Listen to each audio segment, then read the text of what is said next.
me. No, I started. Hey, Okay. don't joke. This is my one thing I know how to do right sometimes.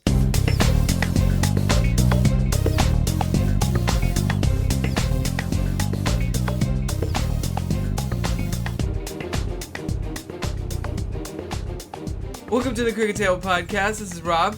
And this is Freddy.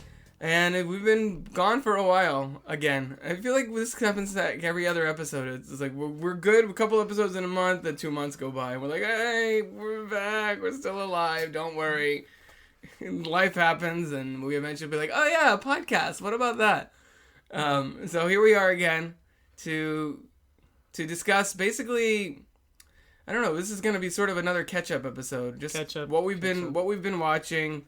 Of course, we want to discuss Deadpool and the insane success that's had, as well as looking forward to things like Daredevil Season 2, Batman v Superman: Dawn of Justice, and just kind of a brief glimpse at like the months ahead and all the films that we're really excited to see. Does that about cover it? Yep, that's about cover it, Rob. All right. All right. What have you been watching lately? I've been watching a lot of stuff on, getting a lot of movies on Netflix. One of the few people I think that still gets Netflix discs mailed to them, just because streaming doesn't have everything I want to see.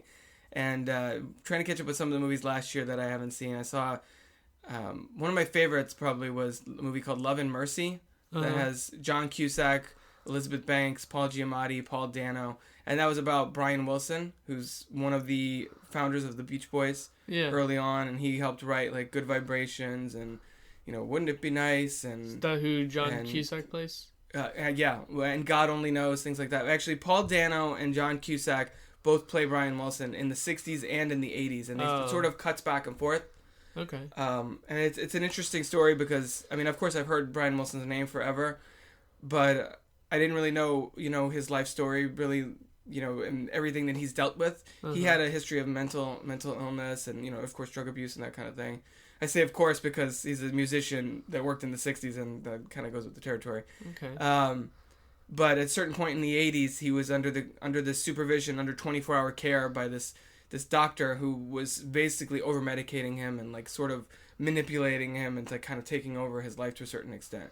And then, Elizabeth Banks plays the woman who eventually became Brian Wilson's wife, who sort of sees what's going on and helps him to find himself again and sort of restart his life. And I thought that story was really interesting and really deep, soulful performances from them. And it really puts the music of the Beach Boys in a new context. And actually now I went to the library and I got out several CDs, and this is Brian Wilson's Smile, several CDs that he, either Beach Boys related or Brian Wilson related, and sort of catch up and be like, now I feel like I have a deeper understanding of who this guy is. It's like Jersey Boys. A little bit. Beach Boys. A little bit, but this is more focused on this one guy. Yeah. Jersey Boys is more of the group itself. So is this guy, he's like the main singer of Beach Boys, or is he like the writer of the Beach Boys? I think he was more of more instrumental on the writing sides of things. All right, because you said that you've heard about him, and I heard about him in the context of this album, which he wanted to get this done in the 60s, but it never came to fruition. This came out in 2004. It was one of those things he was like a lifelong dream to like have this album, like a vision that he had. Oh, okay. Because when you said you knew about him, I was like, oh, that makes one of us. Well, I mean, yeah. Because I've never even heard about him before. But, I mean... But that's a good movie, and it's definitely worth checking out. It really flew under a lot of people's radars last year, and a lot of critics were hoping it would be nominated for stuff, but it's one of those tiny movies that just kind of the Academy, like, way overlooked, so... And this wasn't a Netflix exclusive. No. This was a theatrical release and everything, but it's a small indie feature that I just got the disc through Netflix, and I've been trying to catch up on that. I've seen other movies. I saw a movie called Maps to the Stars. That is a David Cronenberg movie with Julianne Moore and John Cusack actually also. And a bunch of other people. He's a good actor. Yeah, he is. He's really good. That movie was less successful for me. It was one of those films where I'm watching, I'm like, this is very unpleasant to watch, and I see what they're sort of going for, but when it comes right down to it, by the time the credits roll, I'm like, what the hell is the point of that? Yeah. It's one of those, I'm like, okay, interesting story, I see what you're saying, I see you're trying to be, like, satirical about Hollywood and that kind of thing. Strong performances. Mia Wasikowska is in it. She played Alice in Alice in Wonderland. Everybody knows her from that, but she's been in a million other things. She was in Crimson Peak, things like that. Uh-huh. But it didn't really work for me. But Love and Mercy, which I saw like the same weekend, that I was like, holy crap, this is an amazing movie. So I was over at our parents' house like last week. I was like, you guys need to watch this. I showed them the trailer. Mama was like, that looks awesome. I'm like, I know, as I told you. so you've been spreading the word about it. See, yeah, I mean, I've never heard of that movie. Well, yeah. So you're watching a lot of movies that went under the radar? Pretty much, yeah. Right now I have from Netflix, I haven't seen it yet, Clouds of Sils Maria, which is a movie also from last year. It probably came out in the festival circuit before that, but with Juliette Binoche and Kristen Stewart actually won a César, which is like the French Oscar for it, okay. And I need to see her in something that she's not terrible in. Yeah. Because she was terrible. She seems to be terrible in all her big movies. Is it a comedy? It's a drama, I think. Okay. And then I have Ricky and the Flash, which is the Meryl Streep movie, where she's like an aging rock star. Because I heard she was in a comedy that was also like she was surprisingly good in. Is that Adventureland? From a friend. Is that Adventureland from a while ago? No. More recent? It's a more recent film. I was like, what? Kristen Stewart, huh? Adventureland is good. She's in that. That was from like 2008 or something. So yeah. That's a while ago. Yeah. But so I'm trying. I actually have still a few movies left in my 2015 must-see list that I'm trying to catch up on, because now obviously now we're a few months into 2016, and luckily the early first couple months of the year are usually pretty slow, where I'm like, I want to see Zoolander 2, but I'll get to it eventually. Like the one I most want to see right now is probably The Witch, because I've heard a lot of good things about it. So I'll probably get to that at some point, but I'm also trying to play catch up. So okay. So what about you? Speaking, we've like flip-flopped. We flipped the roles here. I know. Because I have not been using my Netflix membership as much, and I'm notorious for using it. Well, but you're and especially watching the originals. Yeah, you're notorious for using it for shows more. No, I watched a lot of movies on there too. Okay. Well, documentaries as well. What have you been watching? You said you've been seeing movies. Is that at theaters? Yeah, I've seen more movies in theaters than I have on Netflix. I saw Deadpool. Well, we'll get to that. As we're gonna get to. And I saw The Witch actually. Oh, really? Yeah, I did. Wow. That was the last movie I saw. I know it's not nearly. It's like people going in expecting a horror movie, like a straight up like jump scare type horror movie. Are going to be disappointed. Yeah, I don't think I jump scared once. But that's not necessarily a bad thing. I'd rather have no jump scares and have the movie be interesting than just like every time you turn around. No, but here's the thing. It wasn't interesting. Oh, really? This is my personal opinion. Well, you like Terminator Genesis, so I can't take your opinion 100%. Oh, because you didn't understand the concept of the movie. Oh, okay, that must be it. No, it wasn't good. I mean, I can spoil the movie. Don't spoil the movie, but tell me in broad terms, like, what were your issues? Well, it was slow. Okay. It was uneventful.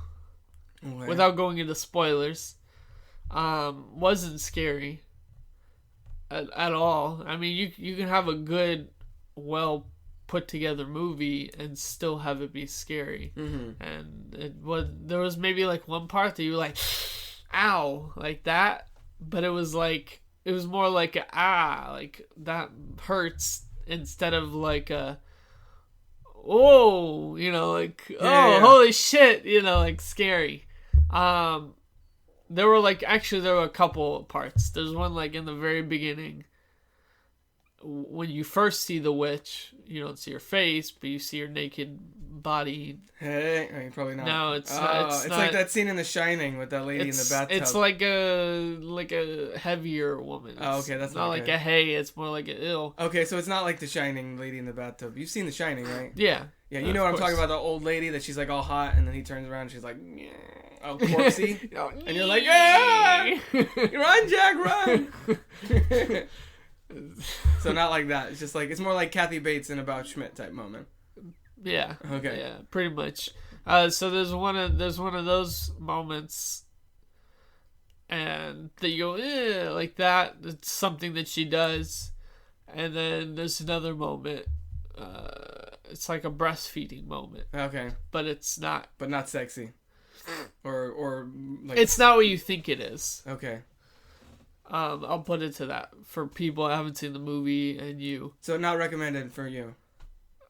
No, if you, I saw it with a friend, and first of all, I was expecting. That's one of the things though too. I was coming in expecting like a horror movie, a horror movie. Mm-hmm.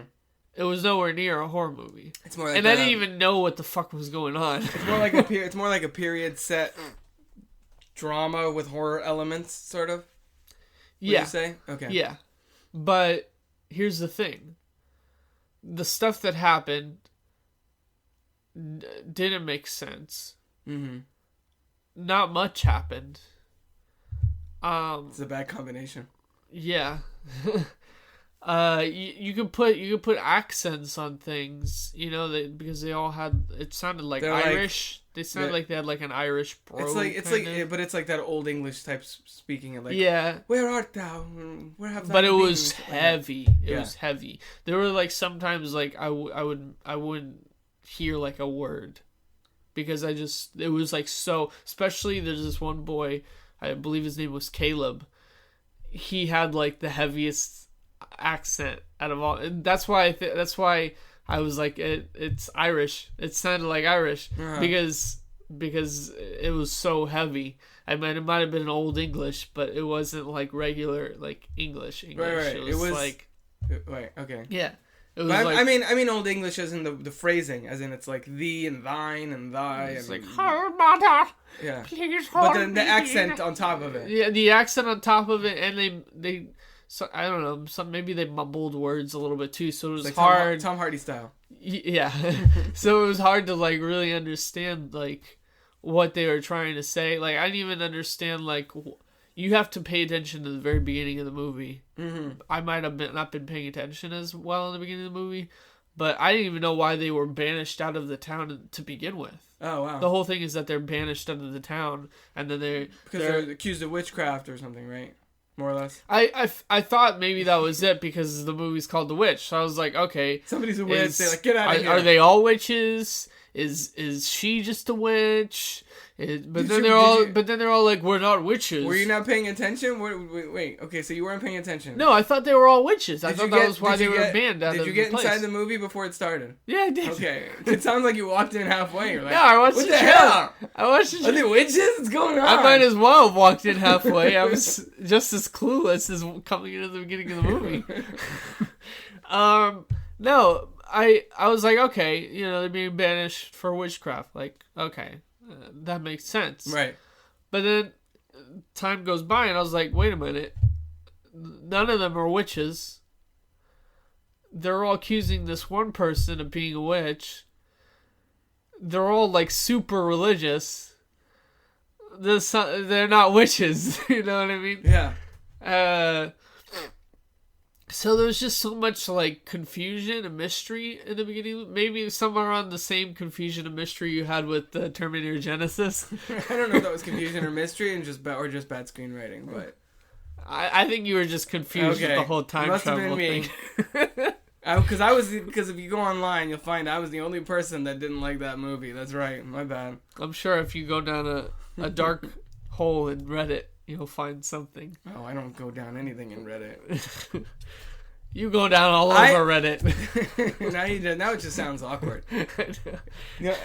I'm surprised sometimes that Crooked Table has a Tumblr page, because even I'm like, I'm on Tumblr? Really? What am I doing on there? Well, people like Tumblr, so it's like, all right, well, let's go to the Tumblr folks and be like, hey, I write stuff too. I make videos and podcasts. Please check out podcasts and YouTube videos. Pretty much. Speaking of YouTube, I mean, you should plug in your YouTube thing. Yeah, Crooked Table has a YouTube page. You can also find it on crookedtable.com. There's a video tab at the top. I actually have to update it because I've been doing video reviews for all of the Best Picture nominees. Now they're not nominees. Now they're losers and one winner, really. But you can still see the video reviews of that. Subscribe to us on YouTube. Just search Crooked Table or go to crookedtable.com / I think it's contact, and it has all our social media things there so you can connect with us. But you can see the nominees' potential. Yeah, you can see why I was like, this should win or not. Probably not, though. Pretty much. Yay, Leo, though. Yeah, everybody's happy about that. I didn't watch the Oscars. Have you seen any of those movies at all? Like, other than Mad Max? And did you even see that? Yeah, I saw Mad Max. I didn't. Well, yeah, I did. I did see a few of them, but The Martian you saw. Yeah, I saw very very little, but that's not why I didn't watch the Oscars. The reason I didn't watch You don't like the Oscars? No.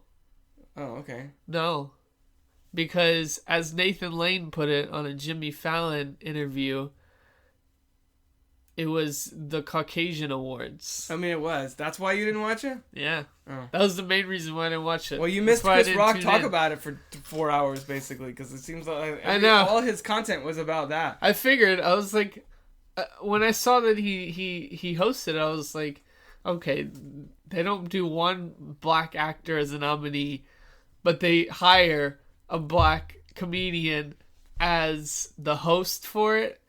That's kind of... That is a little racist, too, because it's almost like, we're not going to recognize any black people, but we're going to get this black guy to go upstairs and dance around for you. So yeah, that's it's exactly how they used to do it. The black guy would go sing and entertain the white folks at their tables.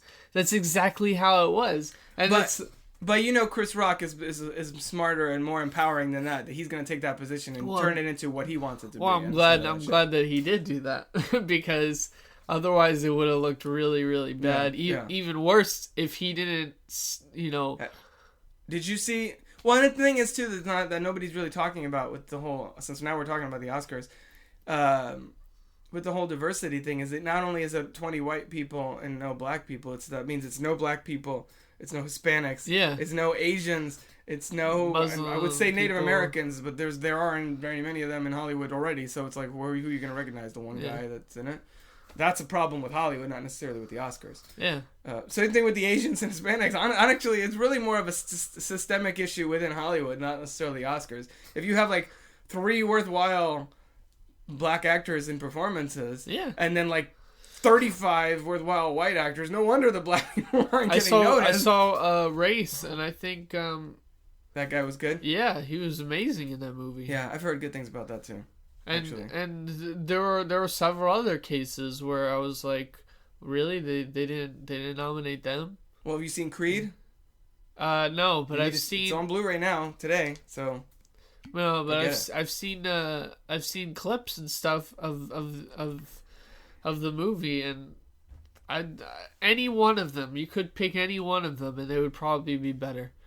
What about Straight Outta Compton? Did you see that? No, I didn't see that. Okay, so you're like, I'm not watching the Oscars because of all the black people that weren't nominated for the movies that I didn't even bother to see.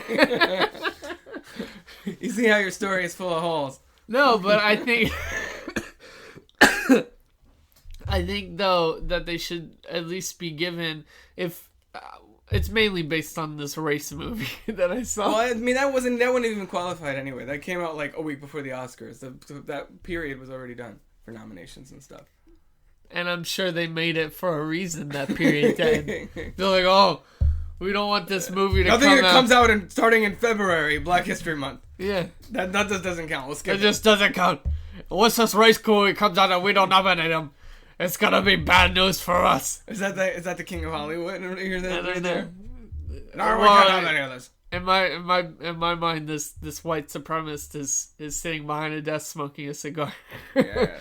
being like, oh no, we must not have movies after the Black History Month. It has to be my fault. It has to be my fault.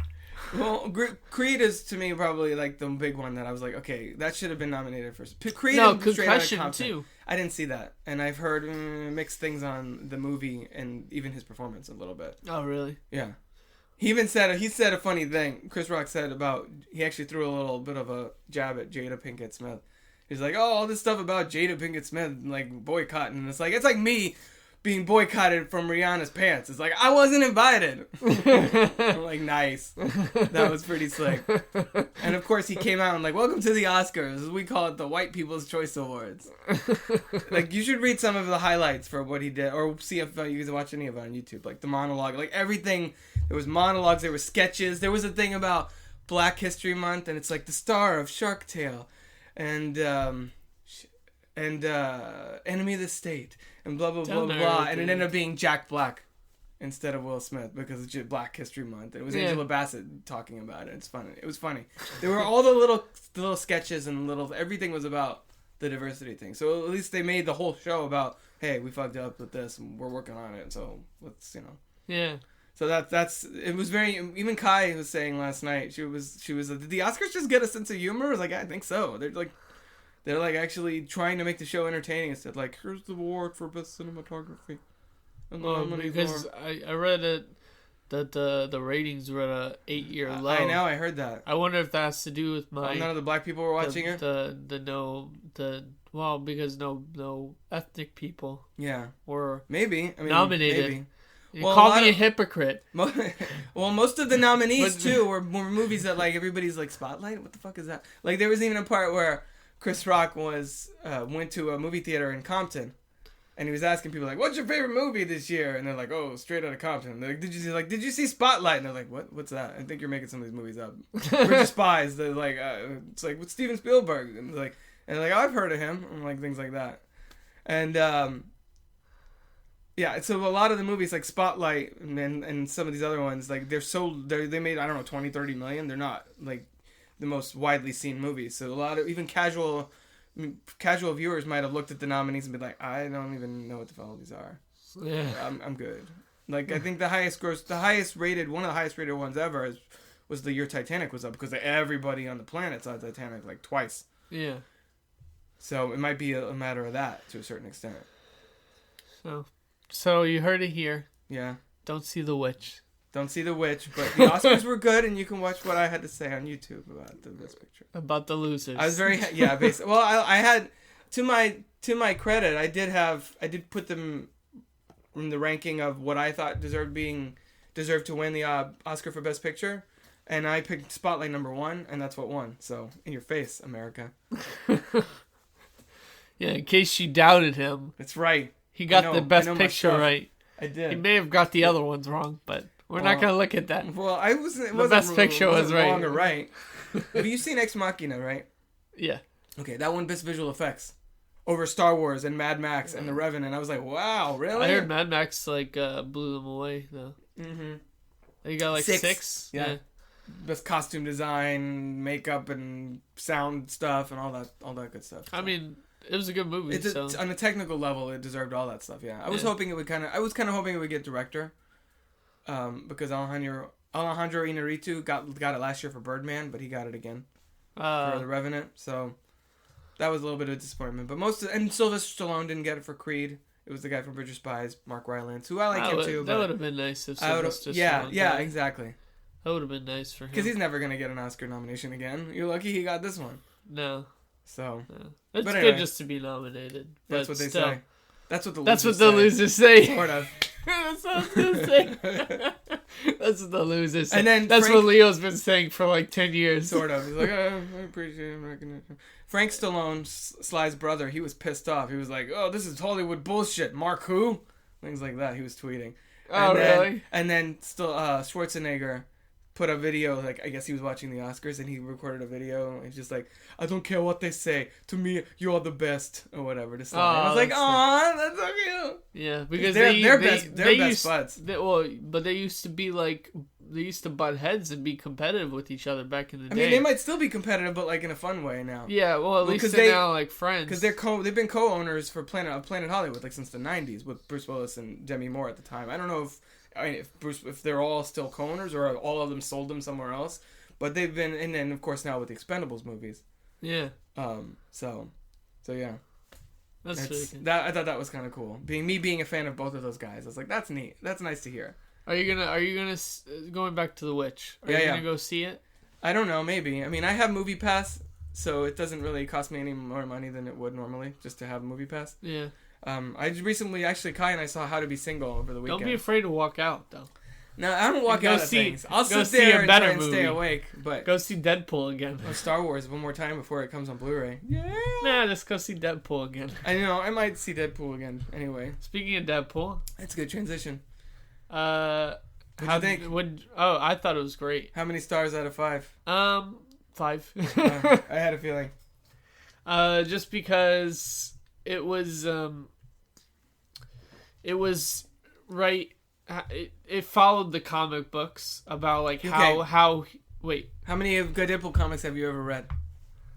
I've read like 5 of them. It followed the comic books on based on what you read about the comic About books? what I read about the comic. No, not about what I read about the comic books. I've read comic books. Have you really read Deadpool comic books? 5 comic books. I thought you were just being like, I've read 5. Well, I'm throwing a number out there. Okay. But in those 5 random number in that I decided to choose. Comic books that I read, yeah. Yeah. I read the Deadpool kills the Marvel Universe. Oh, really? Which, that's just a fun like alternate universe where he kills everybody, but it's in lieu of the character and how he breaks that fourth wall and talks and makes like the jokes, and I like how he pokes fun of himself and Hugh Jackman and even the studio, even the studio at some points. Oh, it's like you couldn't afford to get other X-Men. I like the why I'm only seeing you 2. I like Colossus grabbing him with like, we're going to see the professor, and he's like, which one, McAvoy or Stewart? I'm like, nice. Yeah, exactly. The quick one-liners that almost sail by. And honestly, I feel like since I saw it, I saw this on opening weekend, like Saturday after it came out, with my wife and her friend. In Lakeland, which is random because that's where she lives. But the theater was so packed they had to put us in the D-box seats that weren't activated just because there were no other seats left. Oh, really? It was that crazy. So I was getting the aftershocks of the D-box seats 2 seats down from me that were like shaking. Because if you know how D-box is, I do know what D-box is, but I've never done it either. But I was like, it's like vibrating. I don't like that. And I look down and their seats are like they're on a freaking amusement park ride. I'm like, oh my god, that looks scary. I don't even like getting a little bit of vibration from it because I was, like I said, in the same row. So that was, I feel like being in such a packed theater, I probably missed some of the lines just because people were laughing over stuff, and then I missed some of the dialogue based on that. I like the part when he was like trying to fight Colossal. And he kept breaking all his limbs. Oh, yeah. He's like, you ever see 127 Hours? And then, spoiler alert. Yeah. And then it's with the middle finger. Yeah. But I like how he was like about the Tyrannosaurus. Oh, yeah. Spoilers for Deadpool. Obviously, at this point, it hasn't made like 600, 700 million. It's like the highest grossing X-Men movie of all time. Yeah. And it's on its way to becoming the highest grossing R-rated movie of all time, which, by the way, who the hell saw that coming? That it would do well, that it would do this well. Holy shit, it's making more money than Man of Steel and Days of Future Past and shit like that. Yeah. That's crazy. Yeah. For a movie that most casual moviegoers are like, who's that? Superman, Batman, X-Men even maybe. But Deadpool is a little bit more, not an underground character because the comic book people love him. But like if you don't read comic books, he's not like a character that has been in the public consciousness for years. No, yeah, exactly. It's like Spider-Man. Everybody will go see Spider-Man because they're like, oh, I know Spider-Man. He swings around on webs and shit. He's not in the public eye. Even Wonder Woman is more in the public eye than Deadpool was because our parents had that show in the 70s and everything. Just a show. She doesn't even have a movie. Yeah, exactly. Which is very sexist, by the way. Well, it's coming out, next year, I think. Isn't Wonder Woman next year? You know what else is sexist? I don't know. I'm scared. The outfit that she wore. Oh, wait. On the show? In the 70s? In the show in the 70s. Oh, well, yeah. But, they give her one. But that was the 70s. They give her one TV show, and the one TV show that they have her in, it's like a bustier type of deal. It's basically. not. Pretty much. It's all boob. Right. Gal Gadot's at least covers like more here. Like it's sexy, but it's not like. Check it out, boys. Well, you know what? Because all the feminists came out and they were like, "Oh, it's so sexist to have her depicted that way," and so they changed her in the comic book. Well, in some of the comic books, she's probably even worse. I'm sure. Well, but we also live in a different time, and people are more aware of that. And Zack Snyder knew that if he did that, people would be like on his ass. Plus, maybe he just doesn't want to be an asshole, and he wants to do right by the character too. Yeah. And not make her just a sexual object. She's supposed to be just as powerful as Superman, basically. Yeah, exactly. So I'm really... We'll get to that in a little bit. That does sell tickets and everything. But, I'm sure having Henry Cavill with his shirt off and maybe like Man of Steel, maybe like a butt flash and stuff would also sell some tickets, but they choose not to do that. We'll hold on to that because we got to talk when we get to Batman v Superman in a little bit. We got to talk about the news that there's going to be an R-rated cut on Blu-ray. For Batman and Superman? Yeah, we'll get there. So, Deadpool, A lot of people are saying that, the lesson here is that they just made a really great movie and people loved it, basically.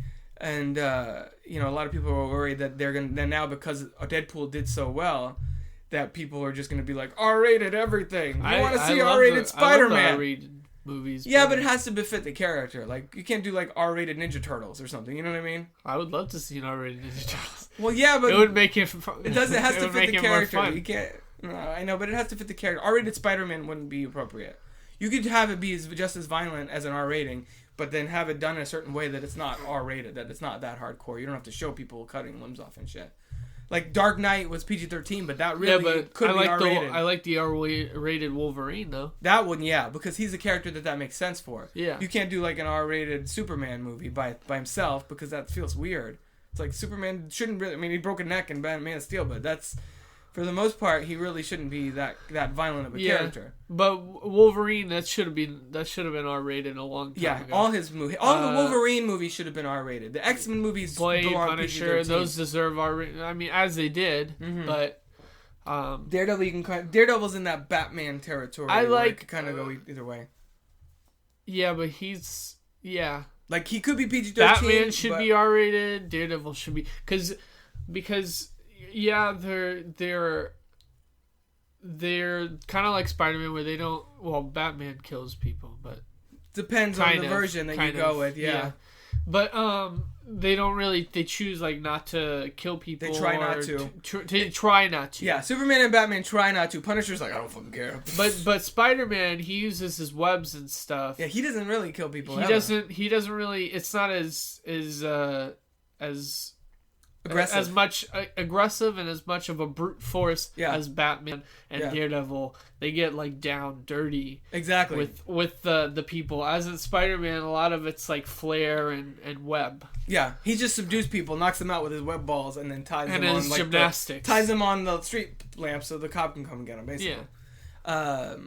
But I was listening to a podcast recently, and they made a point that I knew about, but I'd forgotten. That something like The Matrix was nominated. See, now you're thinking I'm getting about Oscars. The Matrix actually won an Oscar for Best Visual Effects. But The Matrix was R-rated because like people get kicked in the head and shit like that. If that's all it takes to be R-rated, then yeah, Daredevil, Wolverine, Batman.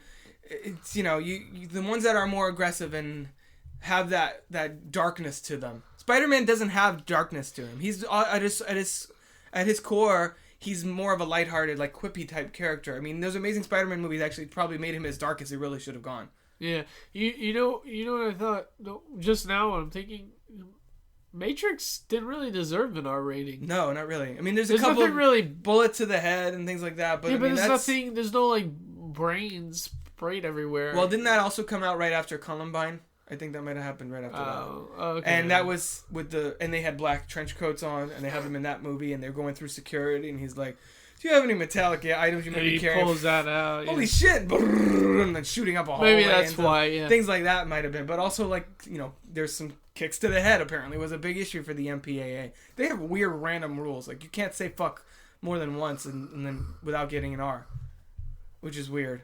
Yeah. And we watched actually my best friend's wedding like a couple weeks ago, and she uses fuck in a sexual context, and it still got away with it for a PG-13, which I don't think you could do that now. No. I think if you say fuck, it's gonna be like, oh, what the fuck?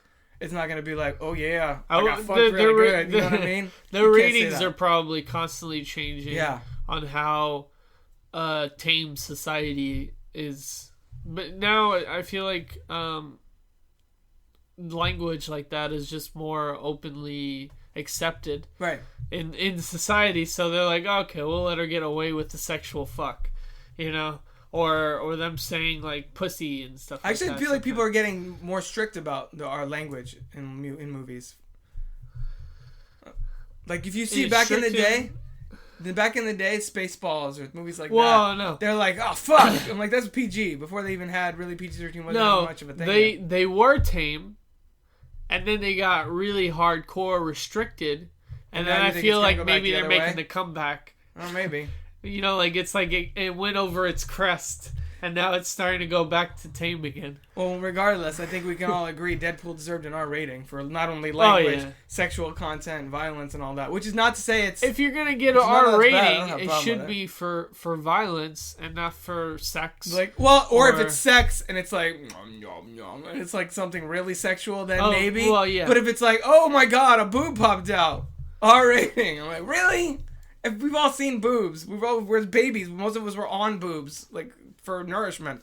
It shouldn't be like, cover that, like the whole Janet Jackson thing from back in the day. It's like, a boob showed up on TV. Oh my god, what are we gonna do? Yeah, but if it's like a penis flash, then that's, you know what I mean? Or like a bush flash or something. If it's anything like genitals, I would understand more than genital no, booby, yes. Yeah, that's our motto. Yes. Cook Table Podcast, booby, yes. So I was hearing a lot of speculation, and the end of the Deadpool movie, there's a lot of speculation that they were on one of the oh yeah, I know where this is going.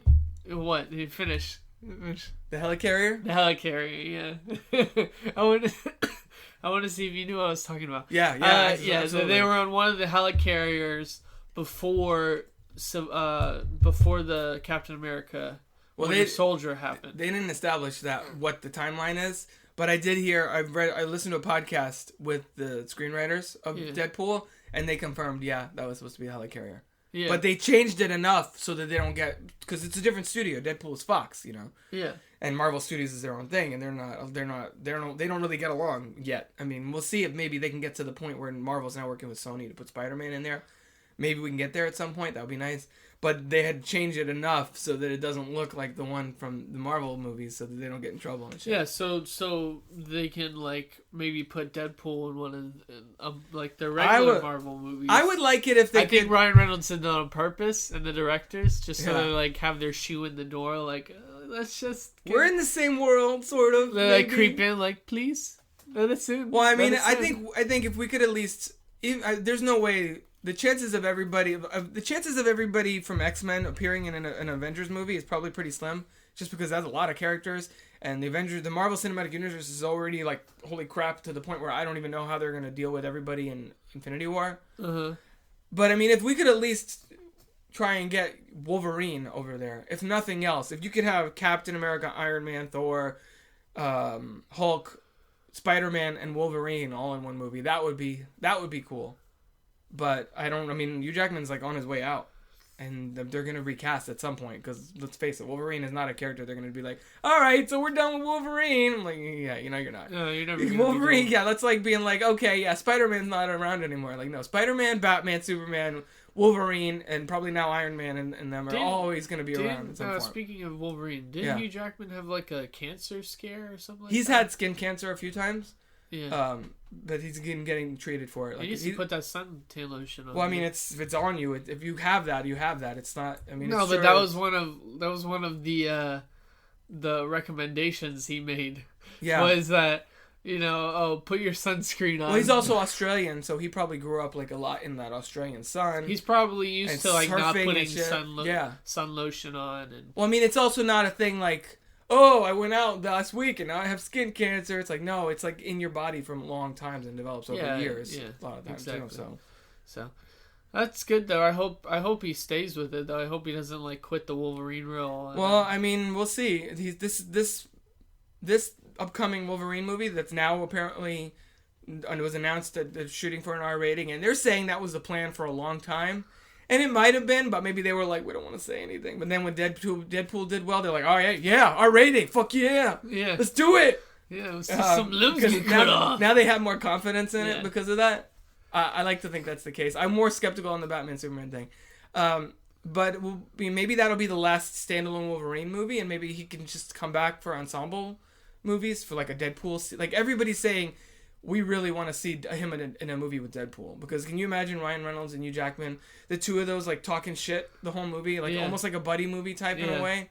That would be pretty epic. Yeah, that would be pretty epic. So I think they were hinting to it, kind of like, and maybe do something like that. He always has like a competitive. From what I understand, Deadpool's thing is that He always feels competitive with Wolverine, which makes sense because in the comics, in certain versions of the comics, I think they were both sort of came out of the Weapon X program, at least on some level. Plus, they have similar abilities. They're both sort of immortal. They and changed healing ability. his thing with Weapon X. But yeah, they did a little. And I think he's always wants to be buddy with Spider-Man. I keep saying this online all the time. Yeah. So, if we can have him at least in a movie with Wolverine, maybe in a Deadpool sequel, you bring in Wolverine and Deadpool and have them be like the co-leads, and then have Cable sort of emerging there in the same time, and then have Cable and Deadpool relationship then feed into an X-Force movie, because everybody's basically planning on X-Force is going to happen at some point, and part of that core team is Deadpool and Cable, and then 2 or 3 other mutants or whatever. Yeah. I don't know if Fox wants to jump right into X-Force, because Deadpool did so well, that they're like, all right, throw a 2 after that fucking title, let's do it. Yeah, exactly. But maybe after that, X-Force could then happen. But yeah, I'd love to see Hugh Jackman stick around for that, at least, if nothing else. Because it's really unclear what they're doing with X-Men now after Apocalypse. Are they going to continue with those in that time period with that cast, with the young Jean Grey and Cyclops and Nightcrawler and stuff? Or are they going to then be like, all right, now we'll go Back to the Future, and then we have Back to the Future, and have Famke Janssen and James Marsden, and go back to following up with like a proper X-Men 4. Yeah, this is different. They could do that a million, they do. Or they can do multiples at the same time. I'm fine with that, jumping back and forth. Yeah, I think Ryan Reynolds really wants to work with Hugh Jackman though. Yeah, I think. Yeah, did you see? He kept hinting at it, and he did the interview. Did you saw that? Yeah. Yeah. Well, Hugh Jackman was doing a press tour for Eddie the Eagle, and Ryan Reynolds just showed up and started asking him about Wolverine and all that. Yeah. Did you see that? I by the way, I really love all the interviews and all the press that Ryan Reynolds did in character as Deadpool before the movie's released, just doing just speaking as Deadpool, just sitting there as Deadpool doing an interview. Yeah. And then, there was this petition to try and get Deadpool to host SNL, which I kind of want to see that. Just Ryan Reynolds in costume with the mask on, just doing a sketch with people from SNL. That would be amazing. Or and of course breaking the fourth wall while he's doing it. And then Ryan Reynolds released the audio that was sort of parodying the Kanye West rant from when he was on SNL. Yeah, I heard it. That was amazing. Everything, all this stuff. I want that to continue. But Ryan Reynolds, he's really blown up on his YouTube page. Yeah. Oh my God. He posts video after video. It's really funny. I think, and I liked him since forever. I mean, he's been in 4 other superhero movies before Deadpool. I didn't see R.I.P.D. because I don't think anybody did, but I might want to check it out now just for the sake of comparison. Funny. It seems like it's fun movie. It looks like it wants to be a Men in Black Ghostbusters type, but not as good, but still same kind of vibe, so still solid enough to be okay. That's probably what it is. It's one of those goofy, cheesy but fun movies. Right. It's you don't go in expecting a great comedic. If you go in there expecting a 3-star movie, then you'd be like, all right, that was decent, whatever, 2.5, 3, something like that. But I didn't see that. But I saw Green Lantern. That was a mess, but it wasn't his fault. He didn't do a bad job. He was fine. It was the movie that was shitty. The visual effects, the villains, the story was a mess. And then I thought he was good in Wolverine, and I actually thought he was good in Blade Trinity. Playing sort of a Deadpool-esque character, talking shit with swords and all that stuff. It's like he's really embracing his personality and his goofiness. Well, he is basically Deadpool with this in a lot character. Of ways. Yeah, I know. That's why he's so perfect for the role. Yeah, totally. So yeah, big fans of Deadpool. Looking forward to the sequel. Was it, speaking of just superheroes? Yeah, well, that seems to be our thing today. Go ahead. Well, we talked about a lot. It's not just that. That's true. We talked about the Witch. She's not a superhero. So... Was it you that told me that there was speculation that Spider-Man was going to have his own group? Was it you or was it a friend that told me that? I don't know. I don't know if I told you that. Oh, it was someone else. There was a speculation that the reason Spider-Man's not part of their group because there's speculation that there might be a third faction with Spider-Man. Spider-Man and who? I don't know. I don't know how. But I don't know how well that speculation is. What do you think are the chances? But they're like, why isn't he there? And then they were like, do we want to just talk about Marvel stuff and then we'll save Batman v Superman for last, or do you want to do Batman v Superman first? Because we can kind of do either way. We're kind of on Marvel right now, so I feel like we should just roll with that. Yeah, we could just roll with that. All right, so yeah, I don't know about that, about Spider-Man doing that. What are the chances that we see a Doctor Strange cameo in a post-credit scene for Civil War? I don't know. They're already filming it. They're already filming it. All you need is like one scene of, he doesn't have to use his power. It's just like something with Stephen Strange or whatever. Yeah. I don't know. That would be awesome. Because the cool thing with the thing that the Marvel movies have done so well that I think is interesting is that they've basically been taking place with the exception of Captain America: First Avenger. They've been taking place chronologically. Yeah. Like you watch them from beginning to end. That is basically the events that these things have been happening in. Yeah. Sometimes not. Sometimes like really close together. Like the events of Hulk, Iron Man 2, and Thor were all said to happen like within a couple weeks of each other. Basically, it was just like a lot of crazy shit happening at once. And sort of in real time. You know what I mean? Yeah. Like when Captain America: Winter Soldier happened, it was like 2 years after he was unfrozen, and he's still kind of adjust and all that stuff. Whatever. So it would make sense for Captain America: Civil War to sort of feed into Doctor Strange since that's the next movie happening. Yeah. And as far as we know, that will follow up with the timeline in that way. Like when Stephen Strange is name dropped in Winter Soldier, that doesn't mean that he has his powers already. That just means that because S.H.I.E.L.D. had developed a program to identify people that could develop powers and blah blah blah blah blah, that kind of thing with all the algorithms. So he might just be regular Stephen Strange. Yeah. At that point when he's name dropped. So that because the movie is pretty much going to track that evolution of him. Well, why would they mention him though? If he wasn't developed yet. Well, because we know who he is, and because there's software. There has to be a reason that he would mention his name out of everyone else's name. You know what I mean? No, so I think that I don't know. I think though, but he is he's do you think he's supposed to be like a famous surgeon and everything, and he's supposed to be a very important doctor. And do you think it's gonna start with him having the powers? Do you think it's gonna? Okay. Do you think that Deadpool is now gonna be the new template for superhero origin stories, and we're not necessarily gonna be like he wakes up, he goes this happen 20 minutes in, oh, I'm bitten by a spider, or my parents died, or whatever, and now I'm become a superhero. Maybe it might start out with him having the powers, and then flashback. I mean, that's what Deadpool did, and it did it really well. Think about it. If Deadpool had done it like chronologically, that first hour would have been boring as fuck. Yeah. I mean, it would have been interesting on an emotional level because I do like the story with him and Vanessa and all that, and I've been a fan of Miranda Baccarin since Firefly. Yeah. So I mean, it's really cool to see. It's really crazy to see her in such a huge movie like this, because I watched her on Gotham last night. Yeah. I was like, oh, that's a chick from Deadpool, even though I knew who you were before. But like now her like career's her profile is like skyrocketing, and everything. So that was kind of interesting. But yeah, maybe they'll do that with Doctor Strange and just go back and forth. I'm really excited about. Do we want to talk about Daredevil? Let's do Daredevil. Daredevil stay with Marvel and then go to... And then we'll do the Superman, and then I'll segue into what we're looking forward to coming forward. Okay. All right. So Daredevil Season 2 is like a couple weeks away. I still have to finish Jessica Jones first. But other than that, I'm really excited to see what the next chapter of Matt Murdock's story will have in store for us. And the fact that it's introducing both Punisher and Elektra, plus the Hand is coming back, and we don't know how involved the Kingpin is supposed to be in all this. The Yakuza. Yeah.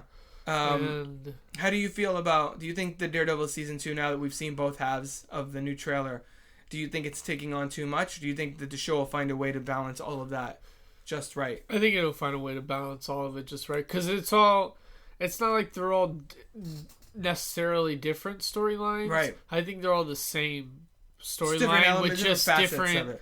Yeah, there's just so many characters of that storyline. Right. So they're just trying to include a whole bunch of characters, like everything that's going on with the Yakuza, with Kingpin. I think that's gonna include the Punisher.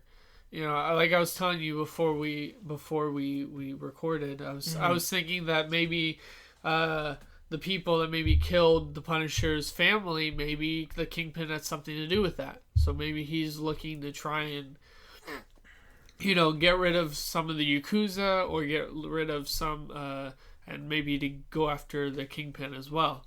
And then Elektra works, or she's a part of the hand and the same. Yeah, so we did get a very brief glimpse of Stick in the trailer. We noticed this time watching it, so that's cool because I mean that element was hinted at in the first season, but we got very little of it. No, now we know why, because they were saving it for season 2. Yeah, so I think that's how the hand plays into it and Elektra. So I think the hand and Elektra almost one force or one thing, and then that's pretty. I have a feeling that the first half of the season will probably be way more Elektra heavy, and they'll team up against the Yakuza those first half of the season for the most part. Meanwhile, the Frank Castle stuff is starting to percolate in the background, and Daredevil's like, what the hell? Who's this guy that keeps killing people randomly? And blah, blah, blah, blah.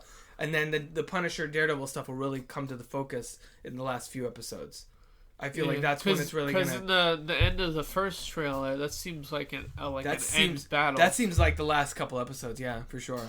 Yeah.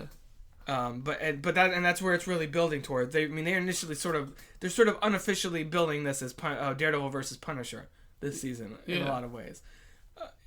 And Elektra is a key part of Daredevil's story, but I think she's gonna fade out. Yeah, though. Like maybe like she might not even be in all. She might not even be in all the episodes. That's a good point. She might only be in like there and then like bye bye. I think she's only gonna maybe be like, if the most, maybe like half the episodes. Didn't that happen with Rosario Dawson? Like, wasn't she in like a lot of the first half of the season, and then she was in like 1 or 2 towards the end, and that was it? I feel like that's what happened, because she was in it a lot the first, like early on. I remember she didn't get into like season 3 or 4. I think episode. You mean episodes 3 or 4. Yeah, but then after that, she was in like 3 or 4, and then like was she in the last 5 episodes at all? Maybe like one of them.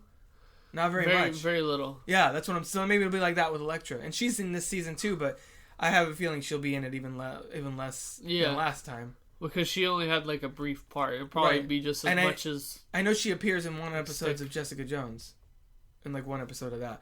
They're using her character as like part of the connective tissue to bring all these characters. Be like, see, they're all in the same place. Yeah. This lady knows them all. Yeah. And then that's cool. And then she'll probably be in Luke Cage. Yeah. She's got a history with Luke Cage too. Yeah, and we might have about it though. We might have a next season. Next year we might have a Punisher show, and possibly an Elektra show. I mean, I wouldn't be surprised if they're at least contemplating it. I said this right before we recorded, but both of those characters, as if memory serves, debuted in Daredevil comic books first, and then people were like, holy shit, these guys are awesome. They're like, all right, Punisher book, Elektra book. There you go. Yeah. So I wouldn't be surprised if they do that here. I mean, even with the Daredevil movie that nobody seems to like, even though I'm still a defender of the R-rated version, even that movie led to an Elektra movie. That was terrible, but still. That's very true. So I think we could definitely see that happening. And I would just be disappointed if Kingpin's not really in it much or at all. Just because he was such an important part of the first season. It's probably one of my favorite characters in the first season.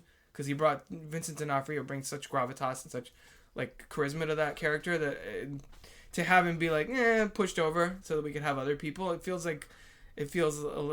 be almost a little bit of a letdown, even though we are getting now Punisher and other characters. So I wouldn't be surprised if he like breaks out of prison or something. Maybe towards the end, so that season 3. By the end of the season. So then he could like maybe be in the... I mean, he won't be a big part of season 3, but he'll be like in the background. That'd be cool to see him in the movies. I mean, Vincent D'Onofrio does TV and movies. I don't see why you can't have Kingpin show up. It'd be cool to see any of these characters in the movie. Well, I mean, we're hoping that Infinity War, so Daredevil will be in there, even if it's a fucking cameo somewhere. Yeah. I mean, just because is that involved? Maybe if that's a Spider-Man universe team. Well, keep up with Spider-Man, or I mean, Kingpin goes up against everybody at one point or another, right? How badass would it be if there was a Spider-Man team and Daredevil was on it, and like Luke Cage or Jessica Jones all the street level New York people? All the street level New York people are on it. so there's that part where like Captain America and his people, Iron Man and his people, and they're like about to fight, and Spider-Man's like, hey, what up? I brought my crew too, bitches. They all New York represent. Concrete jungle where dreams are made of. Pumping like Jay-Z in the background. That would be really cool. Who knows? Even Doctor Strange could be part of that. No, they're not.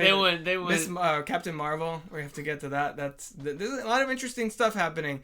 Marvel Studios is either going to get really, really, really awesome, even more so. I mean, with Phase 3, or they're going to overdo it so much to the point that people will be like, I don't know what the fuck is happening now. I have a feeling it's going to be the former, but it's because people have been being like, what the fuck? Diversity. Why are these all bunch of white guys and Scarlett Johansson? Yeah. And now we're getting like another woman, another major, like an actual superhero film starring a woman, finally. Yeah.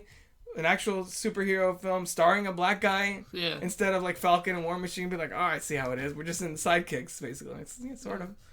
I'm excited about Guardians of the Galaxy 2 as well. They're filming Kurt Russell right now, so yeah.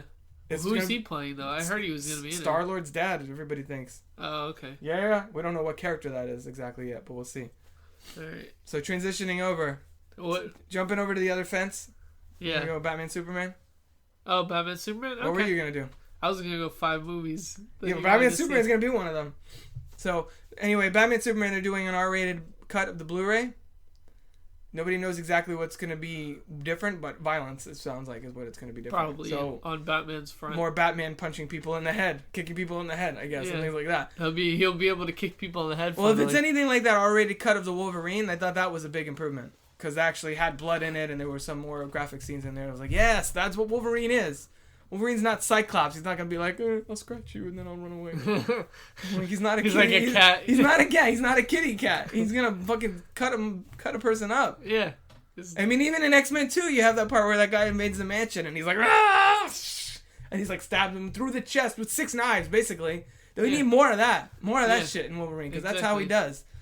Maybe after Hugh Jackman, like, sees how well the second Wolverine movie it's is. not his bad. I think it's also rough on him. I think that's what he would want, though. Yeah. Is to be R-rated, like, brutal. Probably. What? It's not his fault. I think what his thing is that he doesn't really want to have to. He's like in his late, 46, 47. Yeah, no. He has to get in shape every time he does one of those movies. It looks great. So if next time if they're just like, all right, you could be Wolverine, just put a fucking like leather jacket on and be like, talk shit with Deadpool. You're good. You don't have to be super ripped. We don't even have to have a shirtless scene. You're fine. Because at this point we've seen him topless enough. It's like nobody needs to. You're good. Just be Wolverine. Whatever you need to be Wolverine. Keep your clothes on. I don't care. Yeah, but our imagination only lasts so long. Well, yeah, but Days of Future, I'll always have that scene in Days of Future Past where you see basically everything but his dick. When he's waking up in bed naked, remember? Yeah. And that was probably the best, and he even said it, that was like the best shape he'd ever been in his life to play that character. He was just like... I know, he's insane in that. If you're going to do a naked... If I looked like that, I'd be like, hey, I'm just going to walk around, I'm just going to go get my mail naked because... Yeah. Enjoy it while it lasts, yeah, guys. pretty much. So you have another one of those scenes, but in the R-rated version where you see his dick. And then you go.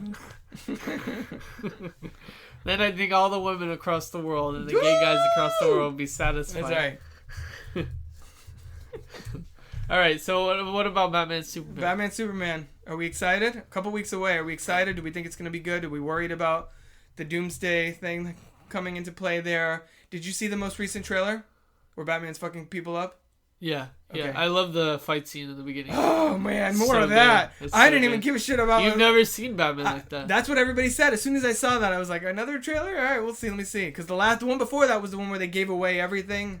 With Doomsday showed up for some reason. And we're like, why did you show me that? Yeah. Just let it be Batman, Superman enough. Yeah. Casual moviegoers aren't gonna know who this is anyway. Yeah, it's exactly like how the games have depicted Batman says. But the movies have yet to do that. It's been very... Even the Christian Bale fighting, it was like hints of that, but Nolan was cutting away from it so fast. It was like... Yeah, they do close-ups and cuts. Yeah. And it's not fast like that. No. He goes insanely fast. And I think I think a lot of that was CGI. Or it was just like and then like random cuts. It was not really like stunt work. It was more like editing than anything else. Yeah. No, I mean like the Batman vs Superman. Oh, the new one. Yeah. It looked like a lot of it was CGI, which him swooping in. Yeah. I mean, come on, you have to do a lot of it CGI to get like the fighting stuff. You don't need that. Could be stunt. Look at the raid and shit like that. That's stunt work. That's just choreography. Maybe maybe not all Ben Affleck, maybe it's a stunt person, but still, it's like an actual person pretending to fight actual other people. Yeah, that was really cool. Which is something that you don't get from things like Avengers: Age of Ultron. People that see like Avengers and that was the most exciting thing though from that trailer. Oh yeah, it was. Well, people that see stuff like Avengers and it's just like, oh, here's a CG Iron Man fighting CG robots. It's like, okay. I mean, at a certain point, your eyes start to glaze over. Like, all right, this is a video game or a cartoon. Like, just why people people get over that at some point. That's why Winter Soldier felt so fresh, because that was actually like Captain America fighting a dude. Yeah. You know, I mean, that scene in the beginning when he's fighting that one guy who I forget his name, but he's like a. That's why I like Captain America the most. Oh, Captain America is probably my favorite of the Avengers, and his movies are my favorite standalone movies. Like, I like the Captain America movies way better than the Iron Man movies and the Thor movies. So far. Yeah. But yeah, I mean, I now I'm even more. I forget about. I'm just excited about the Batman movie we're gonna get after Batman v Superman. Now, it's like because I like Superman, all right, and everything, and it's gonna be cool to see those characters face off on screen. But I'm way more excited to see Batman do his thing, and then to see like what this is gonna bring for Batman in the future. Because now not only are we getting Batman and Superman fighting off in this, we're getting Wonder Woman, the beginning of Justice League, but we're also getting brief cameos and stuff. But we're also getting like the introduction of a whole new version of Batman, a new Alfred, a new backstory that it looks like Robin already got killed. Yeah. Jason Todd, Robin already got killed. The existence of a new Joker. I mean, who knows? Joker cameo? Possibly. Who knows? That'd be cool. Well, I mean, some people have said there were rumors going around that they shot a scene with Joker beating the shit out of Jason Todd, like beating him to death. Yeah. So maybe they cut that out of Batman v Superman and they'll have that on the Blu-ray because that's going to be kind of brutal. Yeah. But I mean, the fact that now we have Batman, we've never had a Batman and movies where he's already established. We don't have to go and find out what happened. He doesn't have to meet the Joker for the first time. It's a lot darker Batman. Well, I know, but that's what I'm saying is like in the Nolan movies, we had to see him start and become Batman. And then his first encounter with Two-Face, was the first and last encounter with both of them. Two-Face, the Joker, Ra's al Ghul, and all these characters. And then the other movies were like he encountered all these villains, and then they he fought them, and then they died or were moved on, whatever. Yeah. This is the first time we've met a Batman who's faced all these guys before. Like none of these people are new. He's already faced Penguin, Riddler, Two-Face, Harley Quinn, all these characters. They're not like. You're not introducing them. They have a history that now you can allude to and reference back to because we all know, even casual moviegoers have a general idea of the relationship between Batman and the Joker. You don't have to explain it like, oh, this is how they met and now they're pissed at each other. Yeah. And this is why. It's like, we get it. Yeah. Let's just tell new stories with it now. Yeah. And it's exciting that they're doing that. That's one of the darker moments in Batman's history too, with the death of Robin. Mm-hmm. That's one of the darkest things in the Batman. The paralysis of Barbara Gordon too. But that, and also the Joker, raping Batgirl. That was the same. That was the Killing Joke. Yeah, too, right? Yeah, the Killing Joke. Yes, but those are like one of the darker things of Batman. I think it's alluded to in there, but pretty much that is what happens. Yeah. I hope Robin wasn't. There's not a rape scene with Robin. No, I don't think so. There's gonna be. They're still doing the animated version of the Killing Joke for home video. Oh, really? With Mark Hamill and Kevin Conroy from the animated series coming back. That's cool. So that should be epic, and that'll probably be R-rated. Yeah. Because of what you said and all that stuff. But no, it's exciting to see that, and if nothing else, I'm excited about the Batman part of it. Even if the Superman stuff and all that feels a little rushed, and I think we're gonna get like sprinkles of Wonder Woman throughout. Like we don't know what led her there, but she's probably crossed paths with Batman before, and they're both sort of maybe neither of them know each other. They say that. Oh, in the part where I thought she was with you. That guy. Yeah, they don't know her yet. So neither one of them knows her then, I guess. So she's maybe she's also coming in because she's like, I don't trust this fucking guy either. You know what the thing is? Well, maybe that, or maybe she comes in there because Doomsday is awakened, and she gets word of that, and she just comes over there to help fight Doomsday. Who do we think? And then we are basically assuming we're gonna see like Aquaman, Flash, and Cyborg for like 2 seconds at the end, right? Just basically so they could be like coming soon to Justice League, which starts filming. Gonna be in there? Probably. I mean, the sound. Excuse me. Sounds like the initial lineup is gonna be Batman, Superman, Wonder Woman, Aquaman, Flash, Cyborg, and I think that might be it first, because I think they're a little scared about Green Lantern because of the last movie. Yeah. But they start filming Green that Arrow or Green Lantern. They start I haven't heard anything about Green Arrow yet. They start filming that in April. So by the time, like a couple weeks after Batman v Superman comes out, they're gonna be filming Justice League. So just to be like, hey, this is your people. See you next year or whatever. Yeah. So I mean, I think that they're gonna do a good job planting the seeds for Justice League, but not overdoing it. And the fact that we've heard now that the movie's 2.5 hours, that gives them enough time to really kind of flesh that out without having to cram it all into like 100 minutes or something. And some people might be like, holy crap, that's a long movie, but they have a lot of ground to cover. And I'm excited to see Jesse Eisenberg's take on Lex Luthor. I know some people are just like, this is going to be terrible. Why is he so goofy? And I'm like, I don't know. I think it's entertaining. I think that's a good. I don't know. I think it'll be a good part of the character. It's like eccentric and he's probably like, boys, the Bruce Wayne meets Clark Kent. And then behind closed doors, he's like, the greatest lie in human history, that kind of thing. It's like, she's like, you're psychotic, and that's a 3-syllable word for anyone with little minds or whatever, that whole stuff. Yeah. He's gonna be a lot darker and more somber and like creepier behind closed doors, and he's gonna be like, you know what I mean? He's not gonna be kind like of that the whole movie. Like a Joker. Yeah, a little bit, but he's playing it up. He's playing it up more because he's full of shit. Probably. It's like his persona. And Jesse Eisenberg is such a great actor that I've seen him in everything. And I like him in pretty much everything. And yes, he has a certain persona, but there's shades to that persona enough that I think he could pull off Lex Luthor. Yeah, exactly. So anyway, that's 2 weeks, right? Yeah, 3 I think now. We're recording this March 1st, so that's like the 25th. So a little over 3 weeks. Little over 2 weeks until Daredevil. Though, so it's like that, and then the week after is Batman Superman. So we'll have to, what we should do is when like I said, when Daredevil comes on, we'll get together, we'll watch the first few episodes that day, and then record something just with our reaction for like the first 4 or 5 episodes. Okay. And throw that out there. Yeah. And then have a subsequent one where we talk about the rest of it. So top 5 movies some movies we're looking forward to. They don't have to be top 5, but just for me at the moment, I'm really excited. I'm looking forward to Zootopia, the Disney movie that's coming out this week, just because that looks really cute. I'm excited to see that. Also, that's your top. That's not top. Okay. I'm saying it's one I'm looking forward to because I'm thinking about what's coming out, and that's this Friday. So I was like, that's one of your 5. Cloverfield, 10 Cloverfield Lane. I'm really excited and interested to see, just because I love the first Cloverfield. We saw that together. I could name movies all day. I'm excited about. We saw Cloverfield together, and you had to leave the theater a couple of times. You were one of those people that was like getting a little nauseous. Yeah, I have a motion sickness problem. That's why I will not be seeing Hardcore Henry.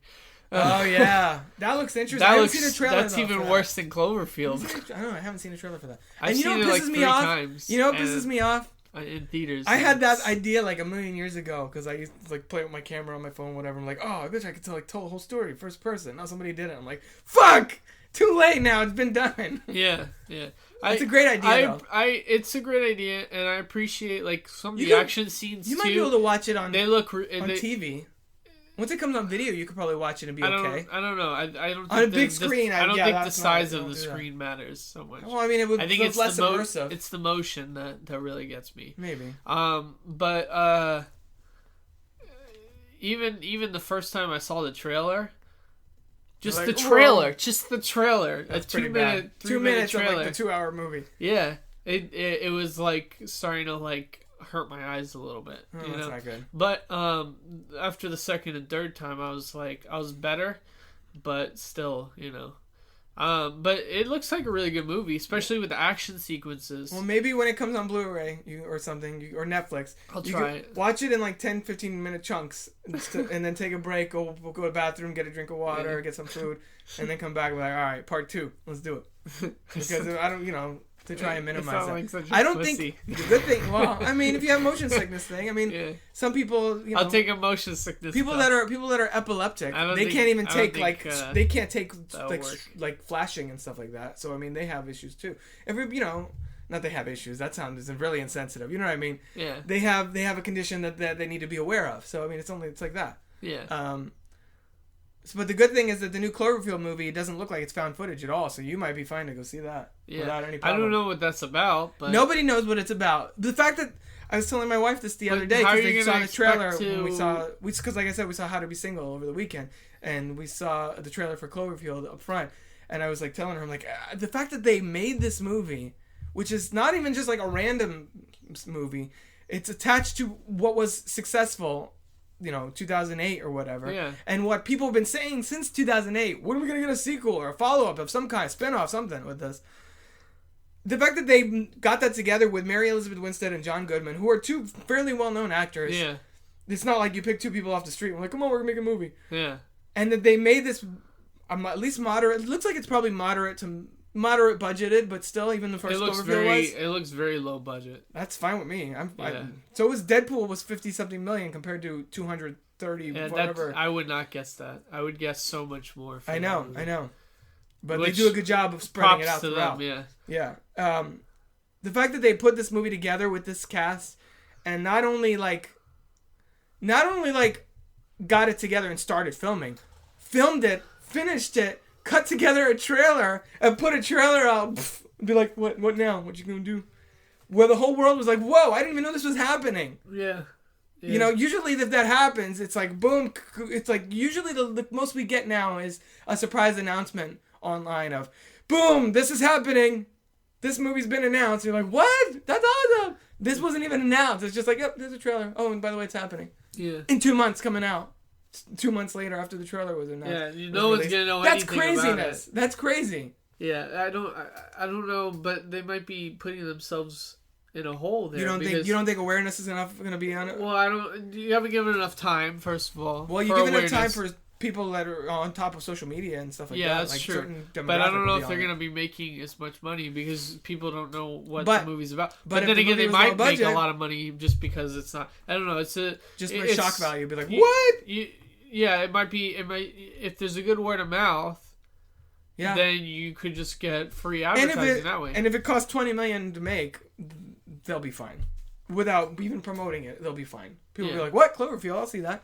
Yeah, exactly. So I mean, if it's low budget enough, then you can take that kind of risk. That was the whole thing with Deadpool. They're like, "All right, we're gonna take this character that hardcore fans love."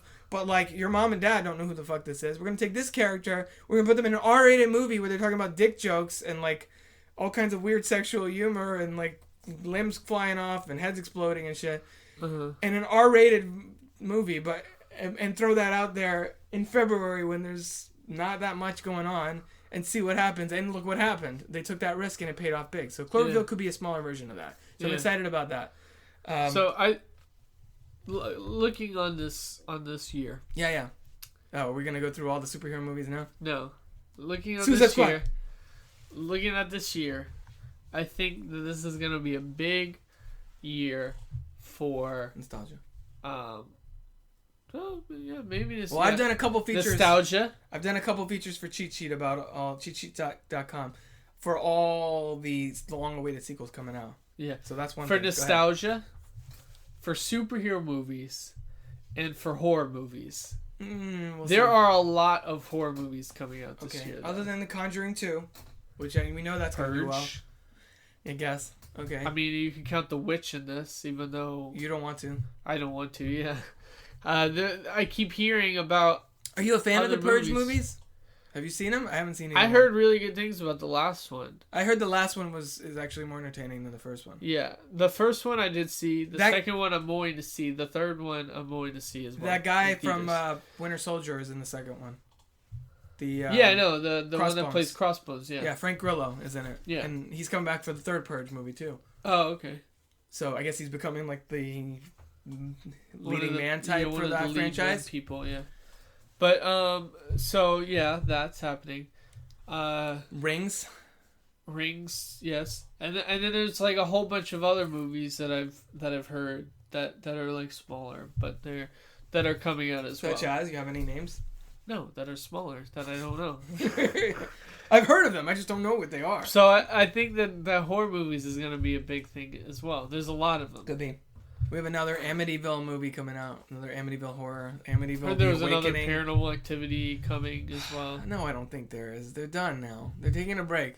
No, they're going to get to another one. No, I don't know about this year. No, we don't want it. I think the Ghost, whatever, it was a Ghost Dimension, right? Yeah. I think they said the Ghost Dimension's the end of it. Nobody saw that, and everybody hated it. So I don't know. I think they're done now for a while. For a while, and then they'll wait 10 years, and they'll be like, another one every year. I'm like, no. Every time I hear murmurs about them starting up the Saw franchise again, I'm just like, no, please don't. That last one was weak. That was a shitty way to end it. Like, don't. You're gonna make it even worse. I feel. Isn't there? There's one horror movie coming out pretty soon too. Probably. You're not counting Cloverfield as a horror movie? No. Well, yeah, that sort of is. I was counting Cloverfield. That's what brought me into talking about in the first place. There you go. Yeah. So the other side of the door. What is that? Leatherface. Oh yeah, Leatherface. I forgot that's happening. It's a prequel. Pride and Prejudice. I mean, you could count Pride and Prejudice Zombies. I didn't see that. That looked dumb. I didn't even read the book. I'm not really that huge a fan of Pride and Prejudice or zombies, so I'm good. Basically, is my point. And then there's a whole bunch of like crappier horror movies, but so are there any? So which ones are you looking forward to? You're just telling me the schedule now. The Purge. The Purge you're looking, but you haven't even seen any of them. I've heard good things.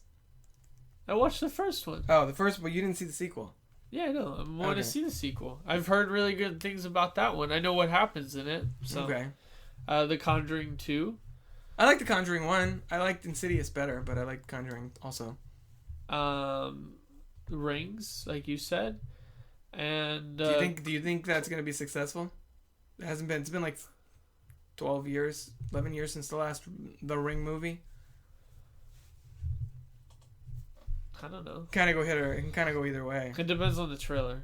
Yeah, and they haven't released that. It's supposed to come out in April or something, isn't it? Yeah. So what the hell are they waiting for? So it might not be the year of horror. No, movies. not for that. Not for Rings. It's definitely going to be a make or break year for superhero movies, though. Because Forest looks good too. It's definitely going to be a make or break year for superhero movies because you have Deadpool, Batman v Superman, Captain America: Civil War, X-Men: Apocalypse, Teenage Mutant Ninja Turtles: Out of the Shadows. Now I'm blanking on that. Suicide Squad and Doctor Strange. Yeah. All of those. It's like 7 major ones this year. And there's probably another 1 or 2 that are based on comics that are. Did you say X-Men? Yeah, I did. Okay. And there was supposed to be Gambit, but that got pushed back probably till next year. Fox set a couple of release dates for X-Men films recently, but we don't know what they're going to be. Probably Gambit and Deadpool 2 or X-Force. So, I mean, I'm looking forward to all those. So what are your 5? I don't have 5 necessarily, but now... you gotta pick 5 top ones. Batman v Superman. Civil War. Civil War. I'm forgetting what else is coming out in March and April. I'm trying to think of like... You don't have to go by what's coming out. I'm looking forward to Independence Day, but I don't necessarily think I'm gonna like it or give a shit. But I want to see it just because it's been 20 years, and I like the first one at the time. It's not most excited. It's most excited. Not that's most what anticipated. You think are going to be the best. Well, that's what I just said. That's why. But I do think Civil War is going to be good. Yeah. And I think there's a chance Batman v Superman could be good. And honestly, there's a bigger chance that Batman v Superman might be all right. But to me, it might be really good because I like Batman a lot. I like Superman enough. And I'm a huge fan of Zack Snyder. I think Batman vs Superman is going to be really good just because they want to make sure this is a good this is the launch pad for Justice League. Yeah. So they have to make sure that this goes out very smoothly. If it doesn't, they're fucked. If it doesn't, then if this comes out and it makes Green Lantern money, ooh God, we're gonna get another reboot. Because previous to Man of Steel and the Batman trilogy, they haven't been making the best money on their movies. Right. You know what I mean? Right. And especially if you compare it to Marvel. Right. You know, so they have to make sure this goes out without a hitch. And now, because it has to launch, like you said, the whole... I'm not really even counting Sony anymore because Sony is essentially now working with Marvel. So now it's really just Marvel and Fox for the Marvel side of things. Yeah. But now because of Deadpool, Fox is just like leagues this like blasting away Warner Brothers right now. based on Man of Steel alone, because that's really all they have for this DC cinematic universe that they're building. Yeah. All it is right now is Man of Steel, and then we'll see what happens. So if Batman v Superman doesn't happen, then it's going to be like Marvel Studios, Fox, and then Warner Brothers like, we're still trying to get our stuff together. Yeah, exactly. I'm confident, but I'm cautiously optimistic. Let's put it that way for that. I'm also really looking forward to Suicide Squad, and I think that could be a better movie than Batman v Superman in some ways, just because if it is trying to be riskier and a little more bold like Deadpool, but I don't know if it's going to be R-rated or not. That's the other thing. They've said that they might be going PG-13, but I could see that going R, and now with Deadpool going R and making so much money, I don't know how they're going to approach that. But I'd like to see Harley Quinn in an R-rated movie. I mean, I don't want to see her just not be able to curse and not be able to really kill anybody and just sort of be like Harley Quinn light specifically. Because she's the fan favorite, and she's the one than the Joker. Joker's gonna be in it, but probably not as much as Harley Quinn. Yeah, Harley Quinn is gonna be like, yeah. I mean, she's the one everybody's like, holy fuck, I can't wait to see Suicide Squad, Harley Quinn, and then people are like, oh yeah, Captain Boomerang and Killer Croc, and there's other people that I don't care about. Yeah, so half of those, let's break it down. Deadshot and Harley Quinn are sort of the quasi leads of that movie. Yeah, and they will probably be Will Smith's surviving the whole thing and carrying over into multiple films, right? Deadshot's Will Smith. Yeah. Or Will Smith. They're going to survive. Everybody else might not make it through the end of the movie. There's going to be some of those people that are going to die. First of all, if you have any interest in Suicide Squad, you or people listening, you need to check out the animated film Batman Assault on Arkham, because that is basically, if you watch that, you can tell it's essentially Warner Brothers and DC just sort of being like, let's just throw this out there and see what people think. That's basically their testing footage for a Suicide Squad movie. Yeah. Because that's what that movie is, basically a Suicide Squad movie focusing on Harley Quinn and Deadshot a lot. Yeah. DC and Marvel have a tendency to do that. They're like, all right, we want to do this character. Let's throw out an animated thing and see what happens. DC especially does a lot of that. But Marvel will, throw out like, here's an Iron Man, whatever. Let's see what goes on. They don't do that as much anymore. Marvel. No. Now Marvel the movies lead the way, and then the TV shows and animated stuff follows. I noticed though, like on the Marvel TV shows, like Avengers Assembled and stuff. You watching Guardians too? A little bit. Not as good. Much. It's not as, it doesn't pique my interest as much. Okay. But some of the stuff that goes on in the Avengers Assembled though, some of it translates into the movies as well. Mm-hmm. So I don't know. I wonder if that has to do with the same thing. Maybe they were trying to test run, see what people's reactions were. Yeah. But I don't know as much because it's just like a children's show. It's not like right. But they see it might be more coincidence. They sneak in more like supporting characters just to and also just to build awareness too. Yeah. Between the cartoons.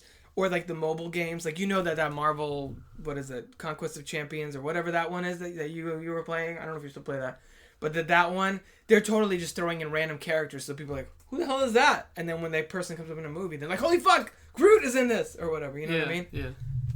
They do a lot. It's very sneaky how they sort of like introduce, like start marketing the characters before they even really have them in the big expensive productions. Yeah. So I don't know. I didn't say 5, did I? I said a few. I can't. You said Batman vs Superman, Suicide Squad, Civil War. They're all comic book movies, but I don't mean them to be. Well, Independence. You said the reason they're all comic book movies is because every time I go online, that's what the news is on. Like the news on Facebook, it's like new casting for blah blah. It's always so they're top of mind all the time. Well, there's just so many components. Oh, Rogue One, Star Wars coming out in December. Not episode 8. So that's 5 for you. Okay. I mean, there's other ones, too, that I know as soon as we're done recording, I'll look on the calendar and be like, oh, fuck, I didn't say this one. I really wanted to talk about it, but whatever. But those are the ones that I'm most anticipated for. Not because there aren't other ones that aren't up there, but because those are the ones that have the most build-up just already attached to them because they're based on franchises or sequels or history I have with those properties. You know what one movie I'm excited to see? What's that? A lot. And, you might... I'm going to judge you, probably. You might judge me. London you could judge me. London is Falling. Really? Yeah. I liked Olympus is Falling a lot. And I think that it's just a fun... I mean, definitely better than White House Down. Oh, I didn't bother with that. Either. But I'm excited to see the next one, too. It looks just like a fun action movie. I want to see The Jungle Book. That looks cool. I love the Jungle Book. Is there singing in it? I think so. If they're singing, then if there's not, you'd be like, fuck that. No, it's not Jungle Book. It's just a naked boy in the jungle then. Well, and CG animals. And I'd rather see regular animals. I'm also really excited about The Nice Guys, which is written and directed by Shane Black, the guy that did Kiss Kiss Bang Bang. And it has somewhat of a similar vibe. That's Ryan Gosling and Russell Crowe. That looks really funny. And how do you feel about Alice Through the Looking Glass? Because I honestly don't give a fuck. Yeah, I heard that it's supposed to focus more on the Mad Hatter and all that stuff. Didn't the first one already focus really a lot on the Mad Hatter? I don't know. That's what I'm hearing. It focuses more on that. I'm kind of like tired of that kind of. The first movie was okay, but even that wasn't that great. Yeah. If we're being honest about it. But I know one sequel you're excited. So this is a sequel to that movie. Yeah. Okay. With Johnny Depp and Mia Wasikowska. Because I was like, wasn't Johnny Depp already the Mad Hatter? Yeah, I know. Sacha Baron Cohen is like the time something. What about the Brothers Grimsby?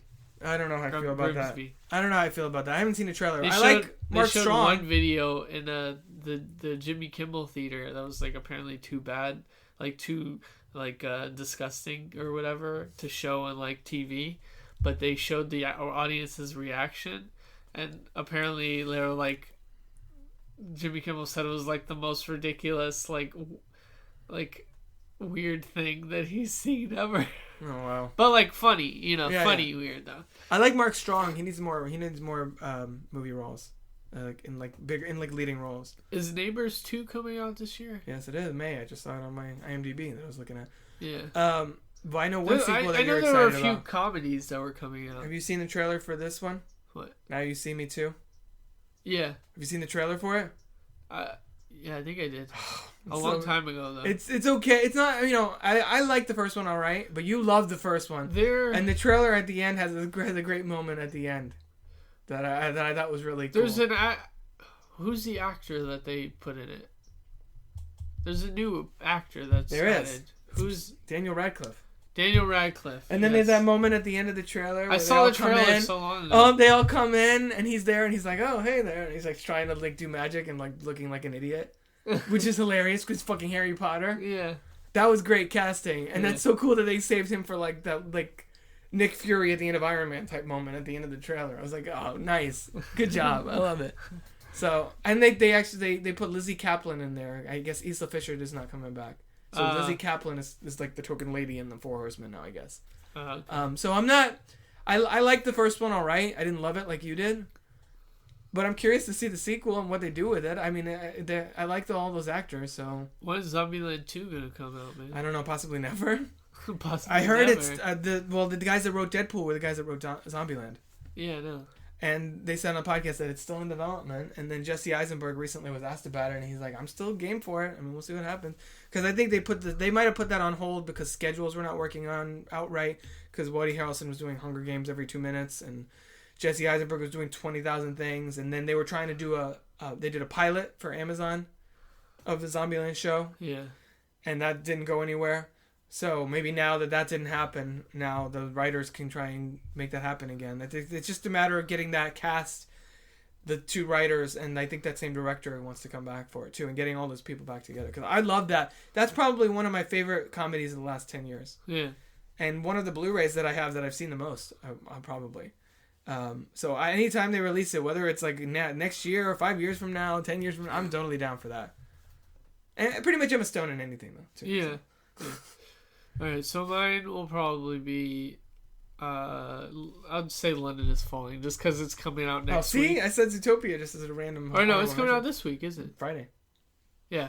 I'm not going to see it till next week. But this week, London is Falling, and then Batman vs. Superman, then Civil War. And I might put Neighbors 2, just because that was really funny. Yeah, I like that too. And no Ninja Turtles? Ghostbusters, maybe. No Ninja Turtles for you? No. You're joking. Freddy's like... I might put Ghostbusters on there, too. Man. I don't know how I feel about Ghostbusters. I don't know. I hope it's good. If it's good, I'll shut up. But because I did like Spy, and I did like The Heat, and I don't have issues with Bridesmaids. I don't love it, but I mean, it's okay. So it's the same director. So if it's good, then I'll be very pleased. I'm just worried because Ghostbusters is one of those things for me that was... I mean, I'm looking right now. I have the original Stay Puft Marshmallow toy from 1984 sitting there, or 1980, whatever, when the cartoon was on too. So I'm really hoping they don't screw that up. Yeah.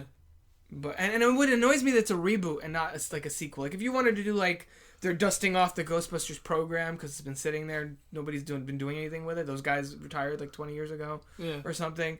I would like that better than you're just like, nope, Ghostbusters. That's a good idea. Let's do that. I'm like, nobody's done it before. I'm like, yes, they have. Hello. Yeah. Well, because that's what they're doing with Independence Day. Or somebody gonna they're all going to cameo. Well, not Harold Ramis. He passed away. But yeah. Everybody else, and except for Rick Moranis, everybody else is going to cameo.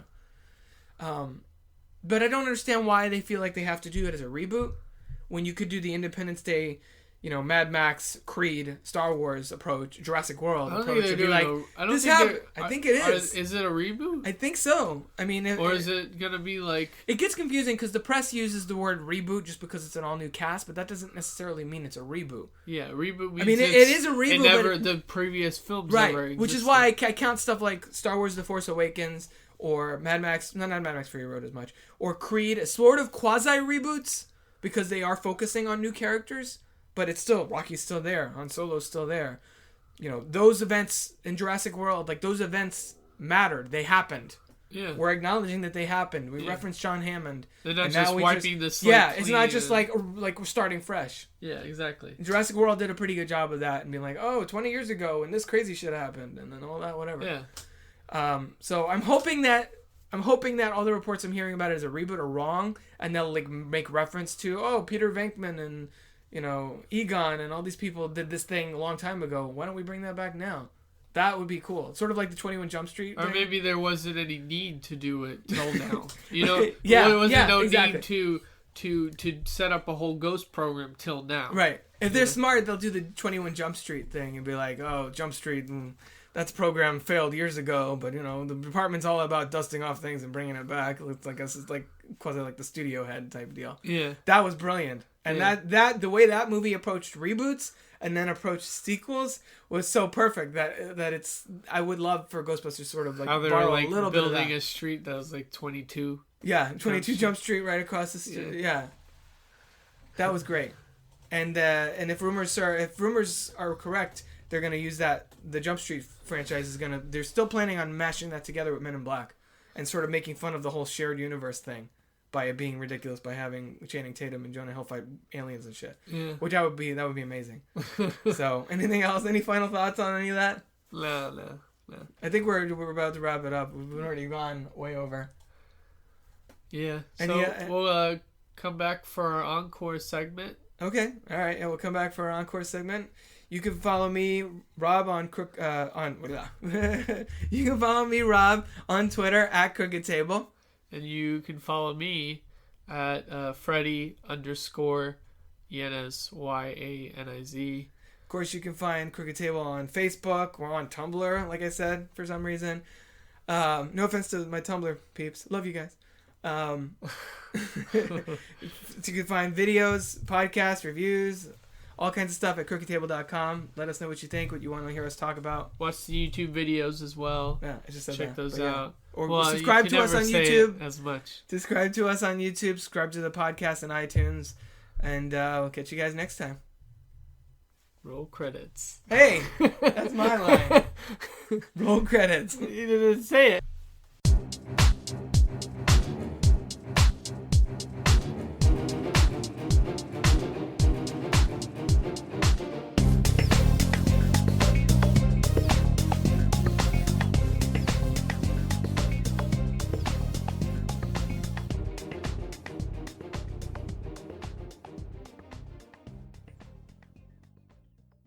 Welcome to the encore segment, where we tell you about something that we like and want you to try and get you to like it too. Sup, bitches? Who's that? Is that you beeping? That's me. Yeah, that's me beeping. Sorry. This is Crooked Table Podcast Uncut. It's a prank, so you think it's your own phone? Bigger, longer, and uncut, just like South Park. Or my penis. Or no. I don't. TMI. I am cut. TMI. So, encore. I'm circumcised. Focus. There you go, ladies. Take note. and we're gonna do the encore segment.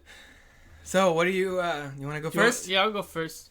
Yeah, you can tell we don't rehearse this because we're both like, you want to go first? Do you want to go or should I go? Spend 5 minutes negotiating. Me, you. All right, Freddie, go first. Rock, paper, scissors. So my encore segment, I'm gonna say a show. Surprise, surprise. Yeah, but it's a show that pretty much probably everybody knows. But there is one particular segment or episode of this show that I want everyone to check out, just because I think it's it's a must watch and it's crucial. So especially living in the United States. I know what you're talking about. What is it? It's the thing you posted on Facebook yesterday. Yes, it's the thing I posted. I haven't watched it yet because I saw it was like 21 minutes. I was like, oh, yeah. shit. Well, I'll have to watch it today. It's John Oliver, of course, last week tonight, and he talks about Donald Trump. Freddie's getting political up in this piece. Yeah, and I thought it was crucial to share it specifically. Okay, does he talk about Donald Trump in a positive light or not so much? He presents the facts. Okay. So he says what's good about Donald Trump, and then he says what's bad about Donald Trump. And I think a lot of people need to watch this video because a lot of people find him entertaining, and they like Donald Trump. The character Donald Trump, but they don't really look at how his personality and his seesaw viewpoints can really damage our nation. And so I shared the crap out of it last night. I saw other people, and I decided our cousin shared it on Facebook too. I don't know if she saw it from you or elsewhere, but well, like I said in my Facebook post that I rarely ever go on Facebook. It's true, you don't. I'm on there all the time. Yeah, I rarely ever go on Facebook. But I decided to post this because I felt like it was something worth sharing. Right. And it's especially if it gets to the point, because today is Super Tuesday, and that means most of the delegates are going to be put in. Do you know what Super Tuesday is? Yeah, sort of. Okay, well, most of the delegates You mean it's not Super Tuesday because Creed and Room are both on Blu-ray today? No. Oh, that's my Super Tuesday. It's not it's not Creed Tuesday. It's not Taco Tuesday. Fuck, now I want to get tacos. Why you say that? I got food in the fridge. So since it's Super Tuesday, it was yesterday, and I shared it yesterday. Before I wanted to do it before the day before Super Tuesday, so people see it and be like, okay, maybe I shouldn't look at the facts and be like, look at it with an open mind and then decide whether or not you want to side with Donald Trump. But especially if it gets to the point where he becomes a candidate, which is looking pretty likely. Which is looking pretty likely if he wins Super Tuesday. Wasn't it just him, Cruz, and the other guy? Rubio, yeah. And so you might not agree with Rubio and Cruz, and John Oliver says this, but at least they have clear viewpoints. As in Donald Trump, if you also watch this video, he goes on both parts of most viewpoints. So I highly suggest you look it up. How will people find it?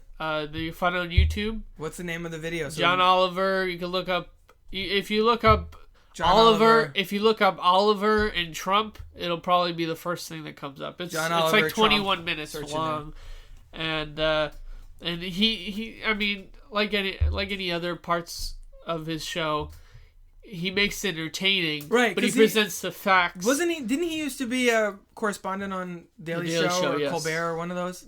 With Jon Stewart. Okay, the Jon Stewart, the Daily Show, then yeah. Okay. Wait, no. Colbert, you're right. I knew it was one of those. It was Colbert. Okay. Because he went on Colbert's show, and now he has his own thing, which is cool too. Yeah, I thought it was Jon Stewart. I get them confused sometimes, so they kind of. One Colbert's show spun off of Daily Show, and that they have the similar sort of satirical take on the news. They they used to be back to back. Don't hate me if I got this wrong. I think it's Colbert, but if I'm doesn't wrong, matter. He came from that world of Comedy Central with those things. If I'm wrong, Last Week Tonight still on Comedy Central? I thought it was, Is Last Week Tonight on Comedy Central? No, it's on HBO. Oh, okay. I don't know. See, I'm really out of the loop on TV. At least I know that. Okay. See, you're one step ahead of me. So yeah, so basically, long story short, it takes 20 minutes out of your life, but it's worth it to be informed. You spend more time than that taking a shit. He presents very big facts that a lot of people don't know. Right. And I think I suggest you watch the video as well. Oh, I will. I just, when I saw it yesterday, I was, ironically enough, taking a shit, and I was like, okay, I'm not going to watch it now. I'm sitting here doing stuff. But by the end of the video, you'll be like, you'll get a clear picture of, I don't want to spoil it for everyone, right, but that hasn't seen the video. I'm just trying to help. But I think that I'm just trying to help listeners get past the point where they're like, 20 minutes. I'm like, well, yeah, but you spend more than that doing something stupid. Yeah, exactly. You spend longer than that waiting in line at Starbucks. It's like, seriously, come on. Yeah, exactly. While you're in line at Starbucks, bring your headphones, wait and sit in the drive-thru, and just be like, let's watch this. Yeah. While you're waiting for your latte. He makes it entertaining, and he puts a lot of the facts out there that a lot of people don't know, because Trump has such a history that a lot of people just forget what he's done, just because he's done so much stuff. And a lot of people, he also brushes things under the rug too, so a lot of people don't hear about it in the media, right, and everything, so to keep his name clear. But I think people need to watch this video. So that's my encore. Yeah, I've been saying for a long time, I'm like, I can understand why people find him entertaining and stuff, and that's cool, but let's give him a variety show or something. Let's not make him president. Yeah, that's why he's good on The Apprentice. You know what? CNN should hire him and have him just be interviewing people, you're full of crap. And then that would be entertaining. I would watch that. No, but then maybe not CNN, but you know what I'm saying. Fox News. Then they're already slanted as fuck. Now he would be perfect there. So yeah, there you go, John Oliver. Yeah, he's kind of like Bill O'Reilly. I could see that. John Oliver's discussion about except Bill O'Reilly's more Trump. Except Bill O'Reilly is at least smarter than Donald Trump. Donald Trump has a very limited vocabulary. Yeah, that's true. Half of it's filled with smarter is not saying much. Expletives. Smarter is not saying much. That just means I went to school, so I'm an educated idiot instead of just an uneducated idiot. One of the videos that John Oliver shows is he's like, I'm very smart.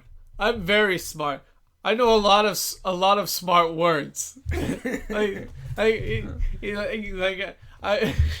the only one I can think of right now is smart. No, he's like. It's almost like just that's watch what he the says. Video. I do no justice for it. And it's almost like that's what he says in the mirror when he wakes up to pump himself up for the day. He's like, I'm smart. I'm very smart. I know a lot of smart words. And he's like, all right, let's go do this. Pretty much. It's just, and then he's like, it's hard to be like to think of you as smart when your main vocabulary consists of smart, great, terrific, fat, ugly cow, Trump, whatever. And Trump. Yeah, that's a good point. Wow. So we'll check that out, John Oliver and his discussion on Trump. You find that on YouTube. Now, anything I say is going to be really stupid and less meaningful because I'm going to talk about something a lot less important. But I've been reading. We went to the library the other day, my wife and I, and she was looking through books, and I was looking through DVDs and CDs because that's obviously how I roll. And she was like, "Hey, look at this!" And I was like, "What?" So I got 3 out of the 4 issues of Before Watchmen, the collected issues of that, sitting in my room downstairs. So I finished the comedian Rorschach one yesterday. There's 6. There was, Before Watchmen was the prequel series focusing on the characters from the Alan Moore, Dave Gibbons masterpiece from the mid-'80s. And I was a big fan of it because of the movie, and then I actually read the graphic novel, and I love that. And they basically had several issues on each of focusing on different characters. So they have 6 issues on the comedian and a backstory with him and involving the Kennedys, and then there's 4 issues on Rorschach and him following a case, that takes place years before the events of the original graphic novel, that kind of thing. So now I'm reading one called the Minutemen, which the Minutemen was the early incarnation of Watchmen from like the 40s that you see in the movie and all that stuff, where the comedian was a part of that.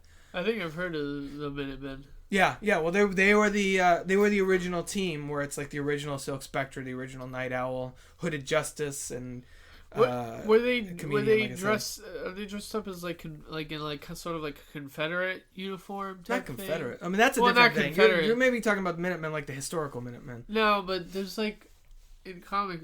I thought it was in comic books that it's like they're like in trench coats or something. Like no. Like the maybe army it's attire. Maybe it's something similar. Maybe I'm thinking about something else. Maybe you are. All right. But the Minutemen is like the early version of the. Remember the Watchmen movie? Remember those flashbacks to Silk Spectre and comedian? Yeah, where they take the old picture.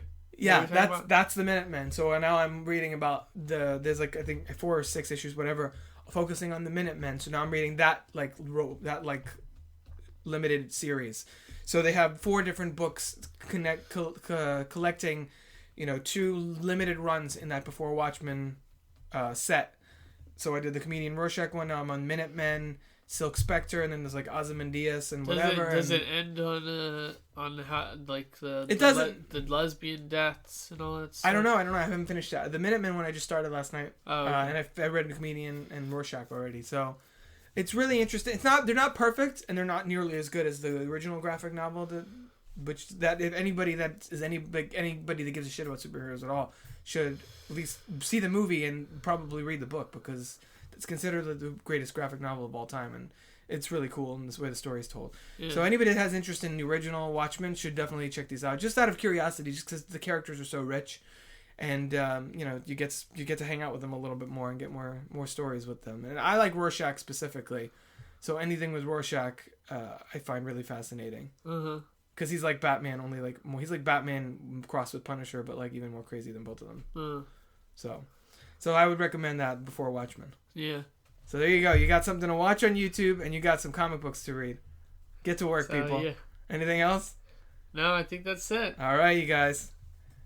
Have a good one. Roll credits. Hey. This has been a production of crookedtable.com. All rights reserved. The art of the little KED.